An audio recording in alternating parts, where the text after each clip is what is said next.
సమర్పయామి.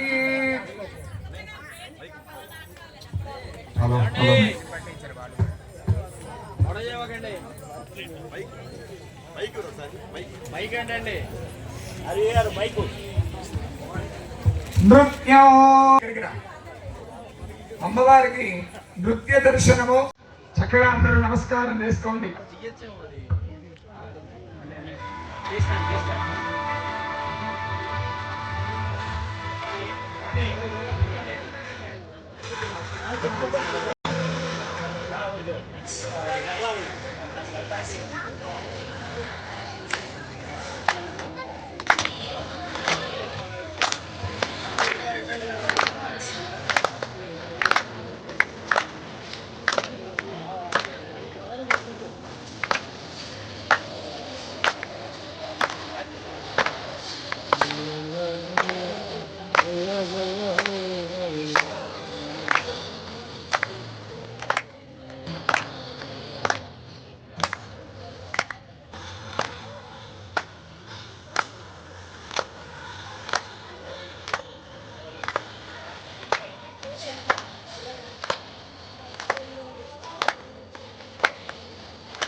చిరంజీవికి అందరూ కూడా చెప్పడంతో ఆశీర్వదించవలసిందిగా కోరుతున్నాము. బాగా అత్యంతమైనగా నృత్య కార్యక్రమాన్ని మనందరి కళ్ళ ముందర భయం లేకుండా చేసింది. అమ్మవారి ఆశీస్సులు, స్వామివారి ఆశీస్సులు ఎల్లప్పుడూ ఆ చిరంజీవికి ఉండాలని మనందరం కూడా ప్రార్థిస్తున్నాం.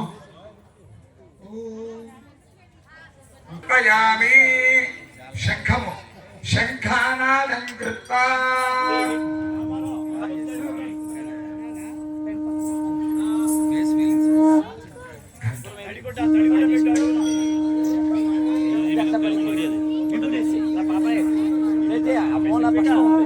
ఘంటానాదం కృత్వా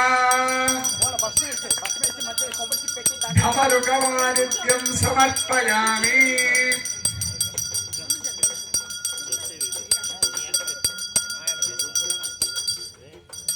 భక్త గృహ నివాసం. మా అందరూ కూడా చేతిలోకి అక్షతలు తీసుకోండి. చెప్పండి. అపరాధ సహస్రాణి క్రియంతే అహర్నిశం మయా దాసోయం ఇతి మాం మత్వా క్షమస్వ పరమేశ్వరి. మేము చేసిన పూజలో, మా నిత్య జీవితంలో మేము తెలిసి తెలియక తప్పులేమన్నా చేసుంటే వాటిని మన్నించి మమ్మల్ని దాసులుగా భావించి మా తప్పులన్నింటినీ మన్నించి మమ్మల్ని కుటుంబాలను సదా రక్షించవలసినదిగా ప్రార్థన. సువర్ణవర్యంకోపవేశం. అమ్మవారికి మణిదీపంలో ఉంది ఇప్పటిదాకా. అటువంటి అమ్మవారిని మన హృదయం యందు నిత్య నివాసి, ఇదొక ఉపచారము. అటువంటి అమ్మవారిని మన హృదయంలో నిరంతరము ఉండేటట్టుగా నమస్కారం చేసుకోండి. అక్షతలు వేయండి. హృదయే నిత్య నివాసినం సమర్పయామి. తీర్థం తీసుకుంటే శ్రీచక్రార్చనతో సమానమైన తీర్థము. ఈ కార్యక్రమం ప్రతి పౌర్ణమి ఏర్పాటు చాలా శక్తియుక్తి కావాలి.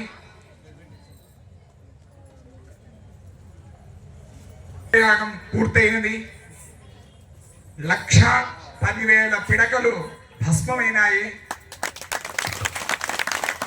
అదంతా కూడా మీ యొక్క సహాయ సహకారాల వల్లే జరిగింది. మన గోశాలలో, శ్రీ మహాదేవ వేద గోశాలలో 30 గోమాతలు సంరక్షింపబడుతున్నాయి. 15 మంది వేద విద్యార్థులు నిత్యము వేదాధ్యయనం చేస్తున్నారు. వారిని కాపాడుకోవలసినటువంటి బాధ్యత మనందరినీ ఉన్నది. ఒక అధ్యాపకుడి జీతము కానీ, సరుకులు కానీ ఏదైనా ప్రతి నెల సమర్పణ చేయడం ద్వారా వేదములను, గోవులను సంరక్షించుకున్న వాళ్ళమవుతాము. తద్వారా సనాతన ధర్మం వృద్ధి చెందుతుంది. అందరూ కూడా నమస్కారం చేసుకోండి. ఇక్కడి నుంచి కూడా అమ్మవారికి పారాడి పెట్టడము, ఆవు పాలు కిల్లి ఏకాంత సేవకు పంపిస్తారు. అయితే ఏకాంత సేవ సమయంలో ఒక్క మాట కూడా మాట్లాడకూడదు. అది సాధ్యం కాదు కనుక భక్తులందరూ కూడా కార్యక్రమం అయిన తరువాత ఆ ఏకాంత సేవ మిగిలినటువంటివి చేస్తాము. ఇప్పుడు అమ్మవారికి పాదాలకు రాణి పెడుతున్నారు. నమస్కారం తీసుకోండి. పాదయో లాక్షారాంజనం సమర్పయామి.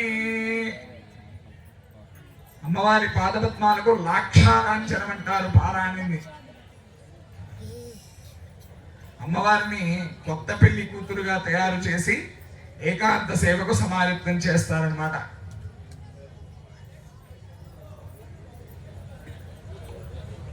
This is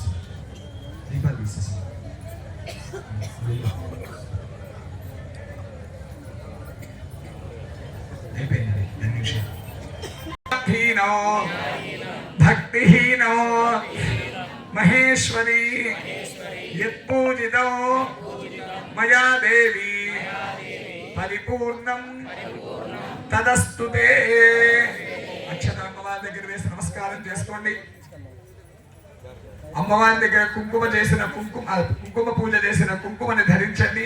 పుష్పాన్ని శిరస్సున ధరించండి. ఇందాక నైవేద్యం పెట్టిన ప్రసాదాన్ని నోట్లో వేసుకోండి. కళ్ళగద్దుకొని చేయగడుక్కోండి. హస్తాలు జరుగుతున్నాయి కానీ భారతదేశం మాత్రం ఎప్పుడు కూడా యుద్ధం చేయలేదు. భారతదేశము సౌమనస్య దేశము, భారతదేశము తత్వదేశము, భారతదేశము గురూపది. సనాతన ధర్మాన్ని కాపాడుకోండి. ఎవరైతే సనాతన ధర్మాన్ని కాపాడుతారో వారికి మాత్రమే ఓటు వేయండి. సనాతన ధర్మం మనందరి ఊపిరి. ఎవరో వస్తారు, ఏదో చెయ్యరు. దేవాలయాన్ని మనమే రక్షించుకోవాలి. మన ఇల్లు ఏదైనా బీట్నిస్తే వెంటనే ఆ మేస్త్రి గారిని పిలిపించి శుభ్రం చేయిస్తాం, కట్టించేస్తాం. ఎందుకు అంటే ఇల్లు మన మీద పడుతుందేమో అని భయం. కానీ మన భారతదేశంలో అనేక రకాలైనటువంటి కూలంకషమైనటువంటి వాళ్ళందరూ వచ్చి బీట్లింపజేస్తున్నారు. దానికి మనం మేస్త్రిని పిలిపించి బాగు చేయించడం అంటే సనాతన ధర్మాన్ని ఆచరించడమే, అంతకు మించి ఏమీ లేదు. కావున అందరూ కూడా దేవాలయాన్ని రక్షించుకున్నాము. హిందువుల దగ్గరే సామాన్లు కొనండి, హిందువుల దగ్గరే పూజా సామాగ్రి కొనండి, హిందువుల దగ్గరే. ఎందుకు అంటే వాళ్ళు స్పష్టంగా ఉన్నారు, ఎక్కడా తేడా లేదు. వాళ్ళు చేసేవి చేస్తున్నారు, వాళ్ళు చూసి మరీ కాలుస్తున్నారు. కానీ మనం మాత్రం చూడకుండా తినేస్తున్నాం. ఒక్కసారి గమనించండి భక్తులారా, హిందూ బంధువులారా, ధర్మగంగ బిందువులారా, మన ధర్మ గంగాన్ని కలుషితం చేస్తున్నాం. బొట్టుని ధరించండి, దేవాలయాలకు వెళ్ళండి, వేదాలను గోమాతలను రక్షించండి, సనాతన ధర్మాన్ని రక్షించండి, వేద పాఠశాలను గోశాలను కాపాడుకోండి.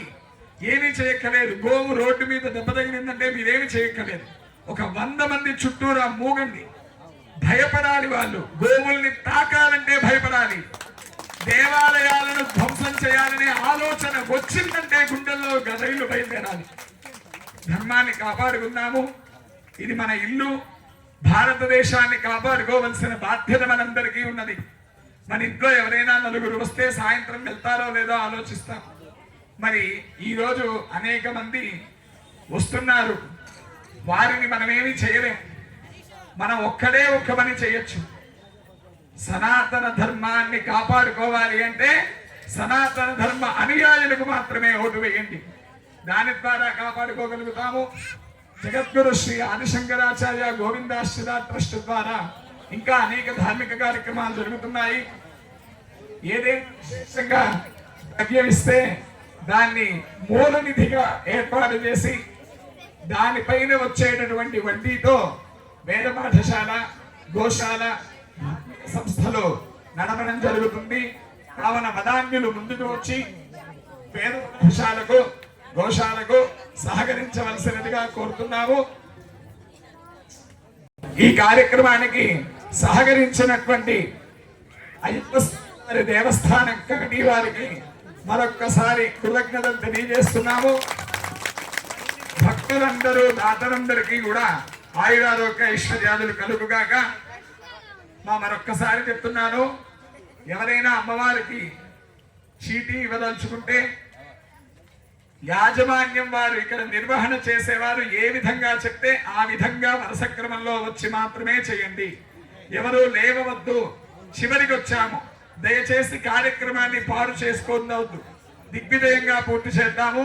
చివరిగా చెప్పండి, ధర్మస్య జయోస్తు అధర్మస్య నాశోస్తు ప్రాణిషు సద్భావనాస్తు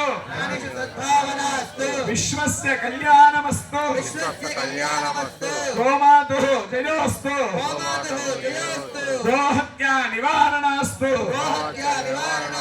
హిందూ ధర్మ పునర్వైభవ సిద్ధిరస్తు సిద్ధిరస్తు సర్వే జనా సుఖినో భవంతు లోకా సమస్త భవంతు హరే రామ రామ రామ హరే హరే హరే కృష్ణ కృష్ణ కృష్ణ హరే హరే హరే రామ రామ రామ హరే హరే హరే కృష్ణ కృష్ణ కృష్ణ హరే హరే. చివరిగా నా పేరు మనోహర ఘనపాఠి.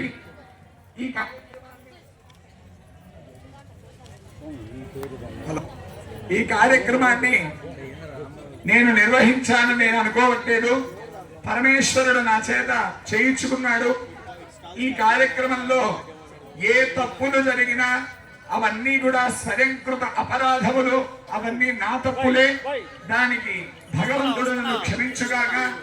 ఒకవేళ ఏదైనా విశేషంగా జరిగినట్టయితే, నా మాటల్లో ఏదైనా మంచి మాటలు ఉన్నట్టయితే అవన్నీ కూడా నాకు జన్మనిచ్చిన తల్లిదండ్రులు, నా గురువులు నాకు ఇచ్చినటువంటి భిక్షగా తెలియజేస్తూ జై శ్రీరామ్. జై శ్రీరామ్.